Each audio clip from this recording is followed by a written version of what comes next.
Bueno, hola, estamos digamos, una actividad que es parte de la cuarta edición del Festival Frontera Sur, que en este caso va también en modalidad online y estoy con Jonathan Perel, el director de la película Responsabilidad Empresarial, ¿cierto? Hola Jonathan, muchas gracias por Hola Cristian, acompañarnos. muchas gracias. Eh, bueno, primero decir que la película es parte de la sección, ¿cierto?, latinoamericana del festival. Estamos muy contentos de que forme parte del festival, porque, bueno, nos interesa mucho, digamos, la película por varias razones. Una, porque nos parece digamos, que la propuesta es muy interesante, muy arriesgada, y también que algo de lo que me gustaría conversar, y también es porque nos parece que genera mucho eco, no solo con lo que ocurre obviamente en Argentina, porque eso se trata de la película, pero también con lo que ocurre en Chile y en el resto de Ujú. Latinoamérica, ¿no?, sobre esta situación. Entonces, en primer lugar me gustaría partir, digamos, no sé si tiene un principio tan claro, pero conocer de dónde surge la película y el interés digamos, por realizar este Ujú. proyecto. Dale. A ver, de alguna forma, todas mis películas anteriores siempre trataron sobre el mismo tema, digamos, sobre la relación entre la historia de la última dictadura en Argentina y los espacios en el presente, qué se hace con los espacios y esta carga de historia que tienen. Y también iba tratando que cada película que hacía en su momento, empecé en el 2010, iban como acompañando los debates o las discusiones que se iban dando en Argentina en cada momento histórico, digamos. Mi primera película trata sobre la ESMA, que es un centro clandestino, digamos, el más simbólico, el más importante acá en Argentina, y era justo el momento en que se acababa de sacar a los militares y se empezaba a debatir cómo construir un sitio de memoria en ese lugar. Y así, a lo largo de los años, de alguna forma, traté de que las películas vayan como acompañando esos procesos de construcción de memoria que eran muy activos en Argentina en la última, bueno, por lo menos que yo, del 2007 para acá, ¿no? Más o menos, de la época esa que empieza el kirchnerismo a tomar la memoria como política de Estado, y para acá hubo como mucha discusión muy activa. Y en el 2015 había terminado mi película anterior, Toponimia, y tenía como bastante claro que quería hacer una película sobre este tema, digamos, sobre la responsabilidad civil en la dictadura. Es como que siempre se hablaba de la responsabilidad de los militares y qué habían hecho los militares, y ese era como un tema que se le había dado muchas vueltas, que ya estaban siendo enjuiciados, se habían reabierto todas las causas judiciales, pero todavía el otro tema era un tema incómodo en la sociedad en Argentina. Esa voluntad mía de acercarme a ese tema sin en principio saber cómo, la única idea que yo tenía era que quería filmar fábricas echando humo, que estas fábricas habían, digamos, ganado, y seguían echando humo. Esa era toda la idea que yo tenía de la película. Y se da el cambio de gobierno en octubre del 2015, digamos, pierde las elecciones del kirchnerismo, gana el gobierno de Macri.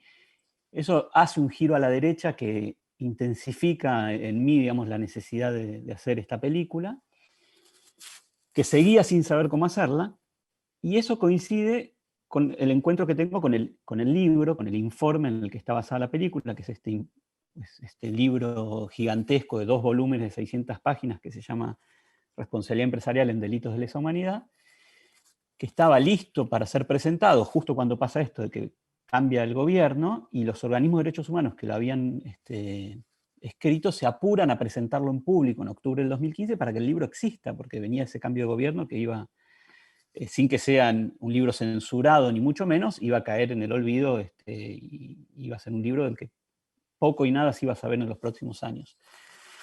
Entonces, cuando me encuentro con ese libro, ahí me cierra más la idea de cómo hacer la película, porque había un corpus en el cual basarme, que era un recorte establecido por el gobierno. Era un informe oficial, editado por el Ministerio de Derechos Humanos, y ya no era una investigación periodística que podía hacer yo o que podía basarme en un libro de un periodista. Digamos, este estatuto de oficial, de ser un informe y un recorte y un corpus de empresas establecido por el gobierno, a mí me permitía hacer una película. porque ya no era yo quien decía, bueno, esto hizo esta empresa, esto hizo esta otra empresa, sino que quien establecía ese recorte era el propio Ministerio de Derechos Humanos. Ahí lo que sí tenía muy claro entonces es que al hacer la película basada en el libro, la película tenía que ser, o por lo menos yo quería que sea muy fiel, digamos. Esto quiere decir que retrate la totalidad de las fábricas y empresas que eran mencionadas en el libro. Y ahí pasamos a esto que un poco mencionaste al principio, que es como la cuestión estética de la propuesta de la película, que es cómo hacer para filmar estas 32 fábricas sin tener permiso, sin que me lo autoricen. Por ahí alguno me hubiera autorizado, pero no los 32, digamos, y yo no me podía permitir filmar solo los que me autorizaban y que queden fuera de la película los que no. Yo trabajo de una manera muy solitaria, digamos, filmo solo, hago la fotografía y hago el sonido, eso me permite como dedicarle un tiempo extra de experimentación y de prueba y de error, que no sé si sería tan accesible llevando un equipo de rodaje conmigo. Y empiezo a probar, a viajar a las fábricas, a las que podía llegar en auto a 1 o 2 horas de Buenos Aires, digamos, no a las que eran lejanas, a probar qué podía filmar. Y surge esta idea de esconder la cámara en el auto como forma de que no me vean que estaba filmando. Pero sobre todo surge esta idea de que eso se vea en la película, que uno en cada encuadre de la película uno ve el marco del auto y el punto de vista, cómo está construido, digamos, se siente mi presencia detrás de la cámara. Y sobre todo es una puesta en escena que es honesta y que es sincera con el espectador, que muestra cómo fue capturada esa imagen. ¿No? Perfectamente se podría haber filmado con la cámara oculta dentro del auto sin mostrar que la cámara estaba dentro del auto. Para mí ese era un gesto muy importante, que sea muy claro cómo es que se habían logrado esas imágenes y la necesidad de esconder la cámara para poder filmarlo.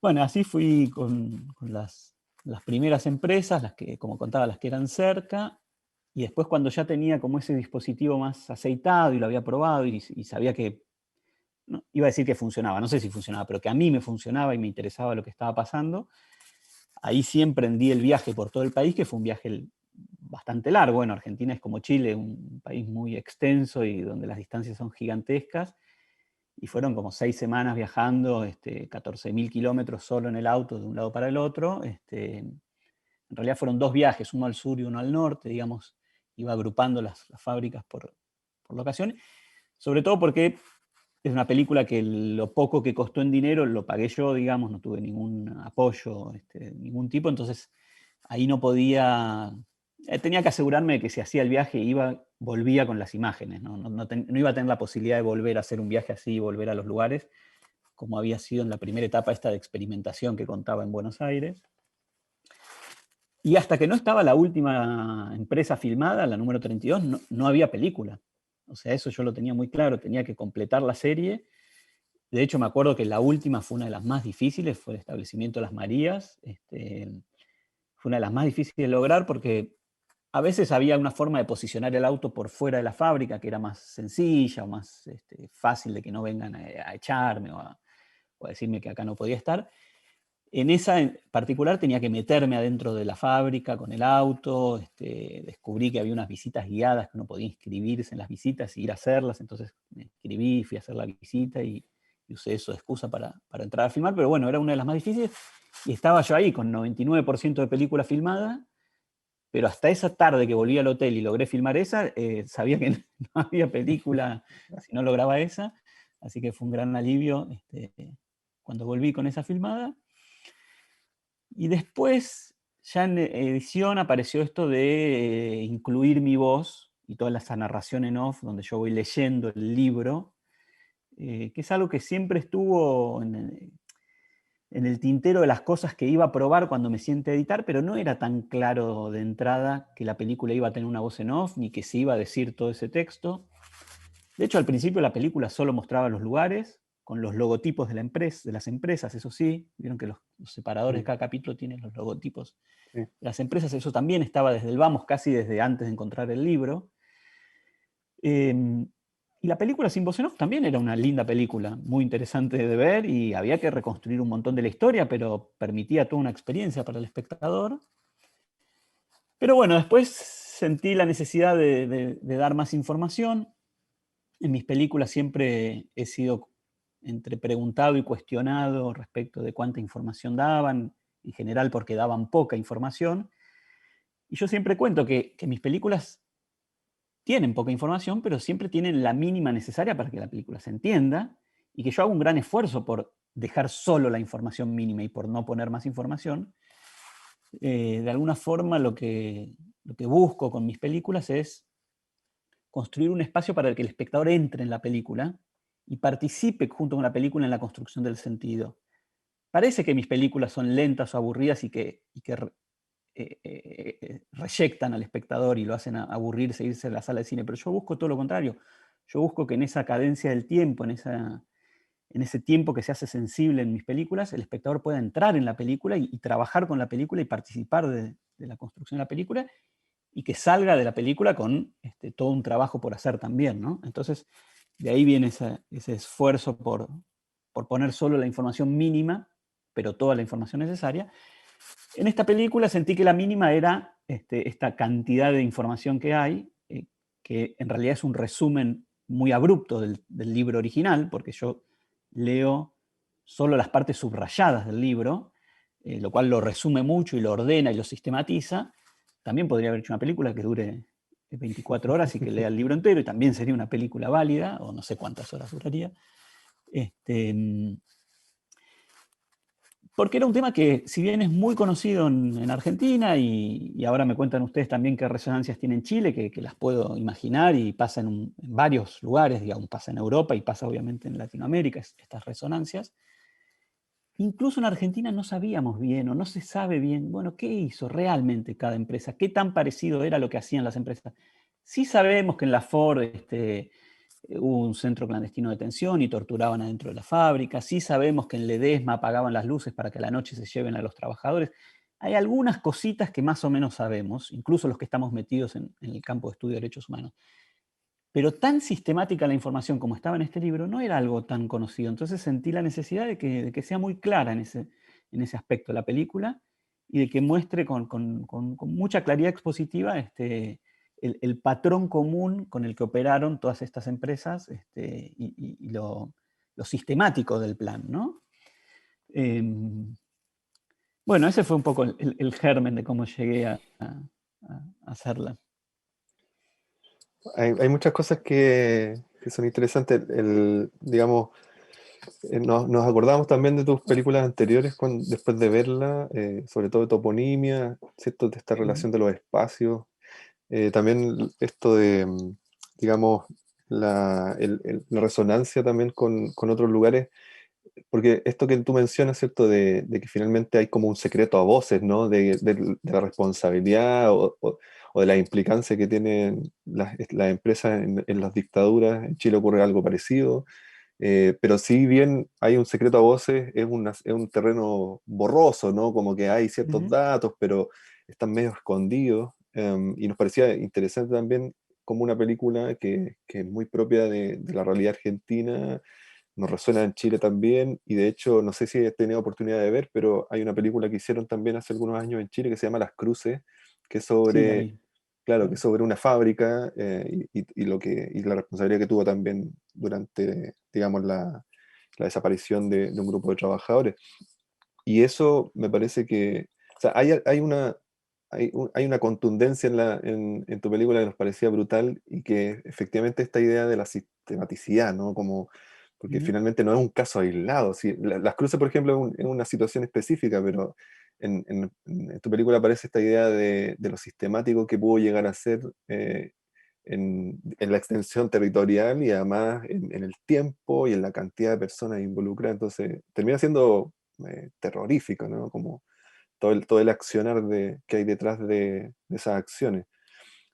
Ahora, eh, nos interesa mucho, mucho las decisiones estéticas, como, digamos, me queda mucho más claro también algunas de esas decisiones con la descripción que tú haces.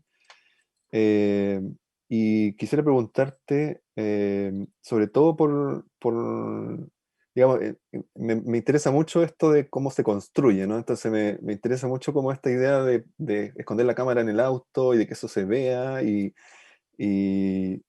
no sé si, digamos, en este proceso de pensar y de llevar a cabo esas decisiones, eh, te ponías en el lugar de, por ejemplo, de cómo el espectador iba a dialogar con eso, porque, por ejemplo, a mí cuando vi la película me pasa que sentía un poco esta cuestión de el poder que tienen esas empresas todavía por la distancia que la cámara estaba de ellas, ¿no? Como por esa Ujú. observación distante de estos elementos monumentales, ¿no? Que seguramente si estuviéramos cerca y dentro no aparecería esa monumentalidad, y que además sigue siendo muy imponente porque, como tú dices, ¿no? Ese humo que sale es que siguen teniendo vida y siguen siendo intocables, ¿no? Y Sí. eso lo transmite la imagen. No sé Ujú. si... Bueno, a ver, la verdad es que es cierto que he recibido muchos comentarios como este como esa, digamos, casi tensión dramática que genera la distancia y para el espectador esa sensación de que la cámara está oculta y que en cualquier momento en la película puede pasar algo malo. Uno creo que tiene esa sensación, en cualquier momento vienen a echarlo o a llevarlo a la policía o algo malo está por suceder todo el tiempo porque está como espiando. Yo no fui tan consciente al construir ese encuadre de esta tensión dramática y narrativa que tenía. Era más el dispositivo que a mí me permitía asegurarme de poder filmar. Este, mm, la verdad que sí yo quería que transmita el pulso de mi presencia en la cámara. Mis películas anteriores son siempre con la cámara fija, acá la cámara está en mano. Si bien es muy pequeño el movimiento, se siente el pulso de que estoy ahí yo con la Sí. cámara en la mano y tiene una urgencia extra. Y la verdad es que lo que la película transmite es la misma tensión que yo tenía filmando, que era que, digamos, no ha pasado nada grave durante la filmación del rodaje, hubo algunos pequeños altercados, algunos pequeños momentos donde me han echado de un lugar y he vuelto al día siguiente sin que pase a mayores, pero yo sentía mucha urgencia y mucha dificultad para lograr esas imágenes. Todo el tiempo yo sentía que estaba demasiado cerca, y vos, Cristian, decís, está lejos y es monumental, y yo sentía, estoy demasiado cerca, me van a ver. Yo veía a la personal de seguridad y dedicaba mucho tiempo a estudiar dónde estaban y en qué momento cambiaban los turnos, y me pasaba horas delante de las fábricas hasta entender los movimientos para saber dónde me podía estacionar y en qué horario y cómo podía ponerme. A veces ubicaba el auto para que esté enfrente, pero justo un árbol tape la ventana del puesto de seguridad para que no vean mi auto.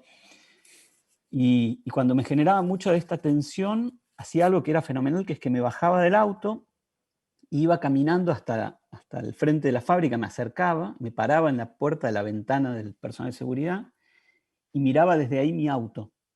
Y veía que desde ahí no se veía nada. Se veía un auto enfrente, lejos, como vos decís, del que no se ve qué hay adentro, si hay alguien, si no hay alguien, si hay una cámara. Yo tenía micrófonos puestos en el techo del auto afuera, tampoco se veían los micrófonos. Eso me generaba cierta tranquilidad de que no estaba tan a punto de ser descubierto, volvía y filmaba un poco más tranquilo. Pero bueno, en definitiva es la realidad de lo que ocurre con estas empresas, que es que pertenecen a grandes grupos económicos que siguen manejando el país, que incluso llegan a ganar elecciones, que, como decíamos antes, han ganado y siguen echando humo y en funcionamiento. La justicia, por un lado, está muy retardada. En esto que vos decías del secreto a voces, la justicia está muy retardada, si bien hay algunas causas abiertas, está muy lejos de que todo lo que vimos en la película esté siendo juzgado, solo unos pequeños casos puntuales, y el caso de la Ford, que tiene una sentencia, bueno, que es un gran ejemplo incluso de derecho internacional, pero es un caso aislado. Y por otro lado, algo que para mí es una gran falta, y es muy difícil lo que voy a decir, es que las propias empresas hagan su proceso, su trabajo interno de desclasificación de archivos, de investigación interna de qué es lo que sucedió, de reparar a las familias de los trabajadores, en términos simbólicos y en términos económicos. Es algo que en algunos casos europeos se dio, que las propias empresas sean las que inician sus investigaciones y dan a luz qué es lo que pasó, cómo han colaborado con el nazismo, digamos, el caso de BMW, de Audi, son algunas empresas que han hecho sus investigaciones hacia adentro. En Brasil la Volkswagen lo hizo, pero en Argentina no. La única empresa que hizo una reparación de sus legajos fue YPF, que es una empresa estatal, digamos, y que cae dentro de las políticas de memoria gubernamentales, pero no una empresa en forma privada. No sé cómo es el caso de Chile, pero no me imagino tampoco una empresa admitiendo lo que hicieron en la dictadura. No. Así que bueno, sí, esa tensión de la imagen la descubrí después. Sí hubo una inspiración muy fuerte, es casi un homenaje, de cómo construir ese encuadre, que son unas fotos tomadas en un campo de exterminio en Polonia, que sacan los Sonderkommandos, que eran los miembros que trabajaban en la ayuda de los campos. Y son 4 fotos muy famosas de unas montañas de cuerpos en el campo de exterminio, y el fotógrafo, para tomar esas fotos, se oculta dentro de la cámara de gas, y en la foto se ve el marco negro del borde de la cámara de gas. Didi Uberman escribe mucho sobre esas fotos y habla de ese marco negro, de esa marca de enunciación, como la voluntad de testimoniar. Este fotógrafo que tomó el riesgo de esconderse adentro de la cámara de gas para fotografiar y dar testimonio de eso, y que dejó esa marca de enunciación. Eso siempre fue una inspiración muy clara para mí para construir estos encuadres, y esta voluntad de que se sienta mi presencia detrás de la cámara, mi voluntad de apuntar con la cámara a estas empresas y por lo menos instalar un tema y discutirlo y debatirlo, ¿no? Así que desde ese lado sí estaba pensada esta tensión digamos, del punto de vista fuerte presente detrás de la cámara. No tanto del miedo que generaba que en cualquier momento pasa algo. Y qué bueno que mencionas la referencia a Uberman. Esas imágenes son muy, muy impactantes, ¿no? Esto que llama Uberman de las imágenes pese a todo, ¿no? Como hay algo Exactamente. en esas imágenes que a través de las cuales podemos como vislumbrar todo un mundo que está detrás y que no lo podemos ver y reconocer, pero está ahí en esas imágenes, ¿no? Como ese testimonio del horror. Es muy interesante y estaba pensando también claro, porque de alguna forma, digamos, estaba pensando en esta relación también entre la imagen y el texto, ¿no? Entre la imagen y la voz, porque de Uh-huh. alguna manera eso que tú decías de que surgió como una suerte como de exigencia que apareciera esta información porque de alguna forma ayudaba, y yo entiendo también, ¿no? Como que nos ayuda también a entrar un poco más en esas imágenes, a intentar como a ver qué hay detrás de ellas, de esas fachadas intimidantes de Uh-huh. las empresas. Y, y pensaba también esto, ¿no? Como que finalmente, de alguna manera la película es una adaptación, ¿no? Literaria. Sí. Y me acordaba también, además de Uberman y esas imágenes, me acordaba de los Strop también, ¿no? Como esta idea de excavar en los espacios y tratar de ver qué hay detrás de ellos, ¿no? De esas fachadas. No sé si hay algo también de alguna referencia, por ejemplo, u otra, ¿no? A mí me recordó los Strop, sobre todo una película que se llama Demasiado pronto, demasiado tarde, donde Uh-huh. filman unos campos, ¿no? Y aparece la historia que hay detrás de- del sufrimiento, de la carencia que vivieron los campesinos. Y es muy interesante porque como detrás de estos espacios que parecen cotidianos, incluso podemos pasar siempre al lado de ellos y verlos todo el tiempo, hay todo un trasfondo, ¿cierto? Histórico, político, y que además hay una grieta ahí, porque no está zanjado, no está. Entonces, y eso lo pensaba también como la palabra, y ahí me gustaría preguntarte también, porque lo mencionaste en relación al montaje, ¿no? Cómo la palabra permite también quizá abrir ese surco, ¿no? Uh-huh. En la imagen para que el espectador pueda entrar ahí y pueda evitar esa herida, ¿no? Sí. A ver, la palabra en esta película es una gran novedad que yo no utilizaba en mis películas anteriores, donde la experiencia era mucho más sensorial y silenciosa, ¿no? O toponimia, bueno. Mm. Y acá era una gran novedad. Sin embargo, a mí me interesa si la experiencia de ver la película permite al espectador por momentos escuchar la voz en off y también por momentos dejar de escucharla, porque siento que al ser muy repetitiva y ser muy sistemática, también puede pasar que uno en algún momento decida, bueno, esto más o menos ya lo escuché, pasó en todas las empresas algo muy parecido, puedo dejar la voz en off como algo que transcurre de fondo y puedo prestar atención al humo que sale de la chimenea. Y ese ida y vuelta del espectador es algo que yo esperaría que suceda con la película, que sentado en la sala de cine o en su computadora pueda decidir a dónde pone la atención y casi como un problema de figura y fondo, y que pueda ir y venir de una cosa a la otra todo el tiempo y que se genere esa tensión. Sobre todo porque para mí lo que abre esta grieta de la que vos hablás, lo que permite penetrar las imágenes, es que el tiempo se haga sensible. Digamos, si todo el cine que llamamos clásico o del modelo de representación institucional es ese cine ligado al movimiento, ¿no? La imagen movimiento de él es el cine que toma sus decisiones de montaje en función de la continuidad del movimiento y que lo que hace es sacar pedazos de tiempo que no son necesarios. El cine moderno lo que hace es que el tiempo se vuelva sensible. Antonioni, digamos, por ser el ejemplo, para mí el más claro, ¿no? De que el tiempo se vuelve sensible en la imagen y que ahí aparece el lugar del espectador. Eso es lo que a mí me interesa, que cuando estos fragmentos de tiempo en estado puro permiten que el espectador entre y les abre el hueco. Entonces, para mí ahí está la grieta para ver qué es lo que hay detrás de estas imágenes, cuando el tiempo se hace sensible y el espectador puede hacerse esa pregunta. Creo que la voz en esta película repone información, pero al mismo tiempo no termina de atentar contra esta experiencia del tiempo, que es más clara en mis películas anteriores, en Toponimia, en El Predio, en 17 Monumentos. Y también tiene que ver con el tono de esa lectura, ¿no? Es una voz en off muy íntima, donde yo estoy leyendo el libro para mí mismo, con errores, con una forma de lectura muy poco solemne, no es que se ha grabado la voz en off de una película seria y con una intención y con una actuación y que pretende ser protagónica, sino que es una capa más que está presente en la imagen, conviviendo con otras capas de sentido y que permite, bueno, esto que vos muy bien describís como una grieta, ¿no? Que penetra en la imagen a ver qué es lo que hay detrás.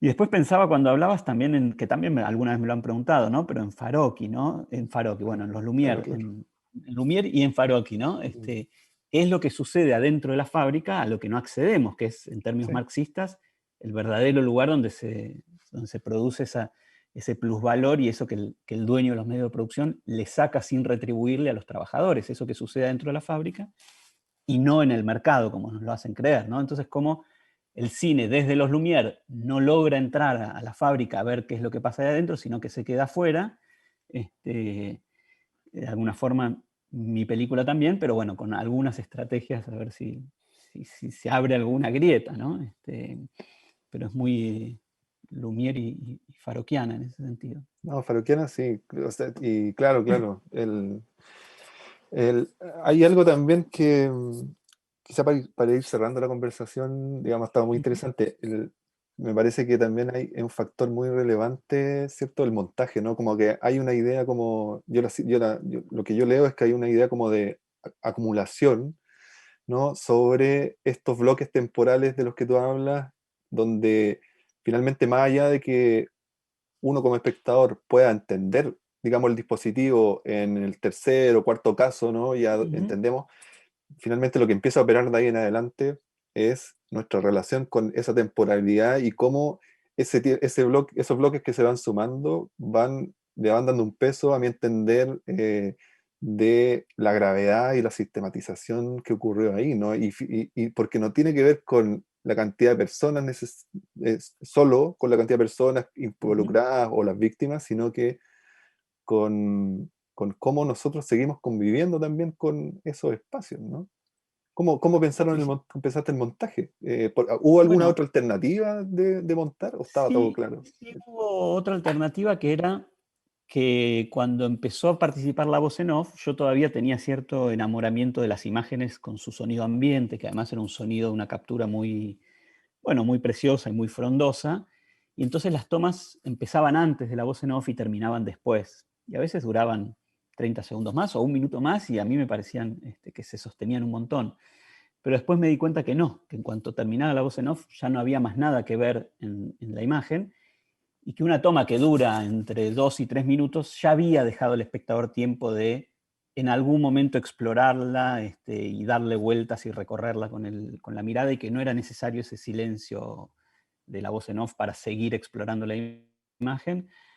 Ese fue un recorte muy interesante cuando descubrí que había que compactarla un poco y que era como vos decís, es la acumulación pura, era imagen con voz, todo junto, que se va sumando, sumando, sumando, pero no necesitaba esos respiros porque eran, bueno, al final eran más baches, como se iba desmoronando la acumulación en esos baches. Entiendo que es extenuante y que no da respiro en algún punto, pero bueno, es parte de la propuesta que es en algún sentido muy extrema este, y bueno, un poco funciona para bien y para mal así, ¿no?